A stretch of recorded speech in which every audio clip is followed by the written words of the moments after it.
ရွှေဖယုံသီးဟာအာဟာရဓာတ်တွေကျွဲဝတဲ့အတွက်ကျန်းမာရေးအတွက်အကျိုးကျေးဇူးတွေအများကြီးရှိပါတယ်။ဒါပေမဲ့အလွန်ကြုံစားသုံးရင်လည်းဆိုးကျိုးတွေရှိနိုင်ပါတယ်။ရွှေဖယုံသီးရဲ့ကောင်းကျိုးများ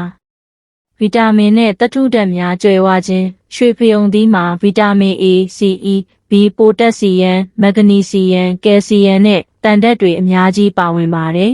။အမြင်ဓာတ်ကျွဲဝခြင်းအမြင်ဓာတ်များစွာပါဝင်တဲ့အတွက်အစာခြေစနစ်ကိုကောင်းမွန်စေပြီးဝမ်းချုပ်တာကိုသက်သာစေပါတယ်။အန်တီအောက်ဆီဒင့်များပါဝင်ခြင်းရွှေဖယုံသီးမှာဘီတာကယ်ရိုတင်းလူတင်နဲ့ဇီဇန်သင်းတို့လိုအန်တီအောက်ဆီဒင့်တွေပါဝင်တာကြောင့်ဆဲတွေပျက်စီးမှုကိုကာကွယ်ပေးပြီးရောဂါဘယတွေဖြစ်ပွားနိုင်ခြေကိုလျှော့ချပေးပါတယ်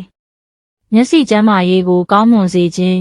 ဗီတာမင် A နဲ့လူတင်တို့ဟာမျက်စိကျန်းမာရေးအတွက်အရေးပါပြီးအသက်အရွယ်ကြောင့်ဖြစ်တဲ့မျက်စိမှုန်ဝါခြင်းကိုကာကွယ်ပေးပါတယ်။နှလုံးကျန်းမာရေးကိုကောင်းမွန်စေခြင်းပိုတက်ဆီယမ်ဟာသွေးဖိအားကိုထိန်းညှိပေးပြီးနှလုံးရောဂါဖြစ်ပွားနိုင်ခြေကိုလျှော့ချပေးပါတယ်။ကိုယ်ခံအားစနစ်ကိုအားကောင်းစေခြင်းဗီတာမင် C ဟာကိုယ်ခံအားစနစ်ကိုအားကောင်းစေပြီးရောဂါပိုးတွေကိုတိုက်ထုတ်ပေးပါတယ်။ကိုယ်လေးချိန်ကိုထိန်းညှိပေးခြင်းကယ်လိုရီနည်းပြီးအမြင့်ဓာတ်များတဲ့အတွက်ကိုယ်လေးချိန်ကိုထိန်းညှိပေးပါတယ်။ရွှေဖယုံသီးရဲ့ဆိုးကျိုးများဓာတ်မတည့်ခြင်းတချို့လူတွေမှာရွှေဖယုံသီးနဲ့ဓာတ်မတည့်တဲ့လက္ခဏာတွေဖြစ်တတ်ပါတယ်။ယားယံခြင်းအင်ပြင်ထွက်ခြင်းအသက်ရှူရခက်ခြင်းစတဲ့လက္ခဏာတွေဖြစ်ပေါ်နိုင်ပါတယ်။အစာအိမ်ပြဿနာများအလွန်ကြုံစားသုံးရင်အစာအိမ်နာခြင်း၊ဗိုက်အောင်ခြင်းနဲ့ဝမ်းပြက်ဝမ်းလျှောခြင်းစတဲ့အစာအိမ်ပြဿနာတွေဖြစ်ပေါ်နိုင်ပါတယ်။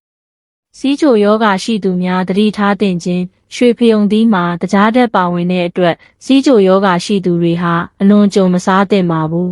။ပိုတက်ဆီယမ်များခြင်းကြောင့်ကျောက်ကပ်ယောဂရှိသူများသတိထားသင့်ခြင်းရွှေဖယုံသီးမှာပိုတက်ဆီယမ်ဓာတ်များစွာပါဝင်တဲ့အတွက်ကျောက်ကပ်ယောဂရှိသူတွေဟာအလွန်ကြုံမစားသင့်ပါဘူး။အရေပြားအယောင်ပြောင်းခြင်းဗီတာကယ်ရိုတင်းများစွာပါဝင်တဲ့အတွက်အလွန်ကြုံစားသုံးရင်အရေပြားအယောင်ပြောင်းသွားနိုင်ပါတယ်။အကြံပြုချက်